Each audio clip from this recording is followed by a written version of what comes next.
Promo റിവ്യൂയിലേക്ക് എല്ലാവർക്കും സ്വാഗതം. ഈ റിവ്യൂ ഇഷ്ടപ്പെടുവാണെങ്കിൽ ഒന്ന് ലൈക്ക് ചെയ്തും സബ്സ്ക്രൈബ് ചെയ്തും സപ്പോർട്ട് ചെയ്യണേ. അപ്പം മുത്തശ്ശിയോട് യാത്ര പറയുവാണ് രാജീവൻ. അന്നേരം മുത്തശ്ശിക്ക് പരിഭവമുണ്ട്, വന്നിട്ടൊന്നും നടന്നുമില്ല, കാര്യങ്ങൾ കൂടുതൽ കുളമാക്കുകയും ചെയ്തു. അത് നേരിട്ട് പറയുന്നു.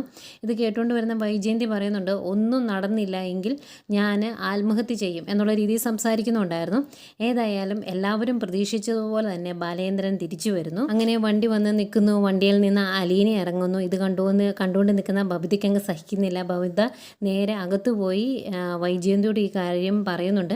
അപ്പം വൈജയന്തി ചോദിക്കുന്നുണ്ട്, അവളും കൂടെയുണ്ടോ എന്ന്. അന്നേരം അവളും കൂടെയുണ്ട് എന്ന് പറയുമ്പോൾ ഇങ്ങനെ ഞെട്ടി, ദേഷ്യവും സങ്കടവും ഉണ്ട്, അതിൻ്റെ കൂടെ ഒരു ഞെട്ടലും ഉണ്ട്. ഇങ്ങനെ നിൽക്കുവാണ് വൈജയന്തി.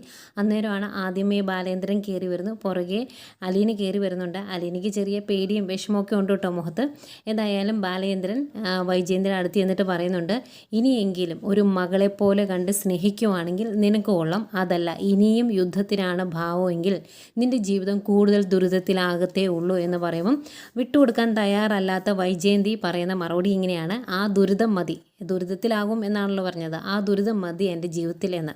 ഏതായാലും ഇതിൻ്റെ കൂടെ തന്നെയാണ് ബാലേന്ദ്രൻ പറയുന്നത്, ഇനി തൊട്ട് അലീന ഇവിടുത്തെ വേലക്കാരിയോ ഹോം നേഴ്സോ ഒന്നും അല്ല, എൻ്റെ മകളാണ് എന്നൊക്കെ പറയുന്നത് ഈ കൂടെ തന്നെയാണ്. ഇതൊന്നും ഈ പറഞ്ഞ മൂന്ന് പേർക്കല്ല 4 പേർക്ക്, മുത്തശ്ശിക്ക് സഹിതം അവർക്ക് ആർക്കും അതങ്ങ് ഇഷ്ടപ്പെടുന്നില്ല. ഏതായാലും മുത്തശ്ശിയോടും സംസാരിക്കുന്നുണ്ട് ബാലേന്ദ്രൻ. അന്നേരം മുത്തശ്ശി ഒരുപാട് ഉപദേശിക്കാൻ ചെല്ലുമ്പം ബാലേന്ദ്രൻ്റെ മനസ്സിൽ ദേഷ്യം കിടക്കുകയാണ്. കാരണം ബാലേന്ദ്രനെ ചതിച്ചവരുടെ കൂട്ടത്തിൽ മുത്തശ്ശി ഉണ്ടല്ലോ. അതുകൊണ്ട് തന്നെ ബാലേന്ദ്രൻ പറയുന്നുണ്ട്, ഇത് നെടുമ്പുരിക്കൽ ബാലചന്ദ്രൻ്റെ വീടാണ്, അല്ലാതെ കൈതക്കൽ മാളിക വീടല്ല എന്ന് പറയുന്നുണ്ട്. ആ പറയുന്നതിൻ്റെ ഉദ്ദേശം എൻ്റെ വീട്ടിൽ ഞാൻ എൻ്റെ കാര്യങ്ങൾ തീരുമാനിക്കുമെന്നാണ്.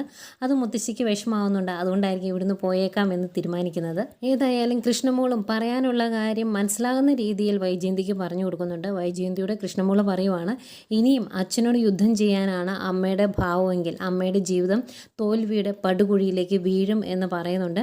അതൊന്നും ഉൾക്കൊള്ളാൻ പറ്റാതെ ദേഷ്യത്തിൽ നിൽക്കുന്ന വൈജയന്തിയെ കാണിക്കുന്നുണ്ട്.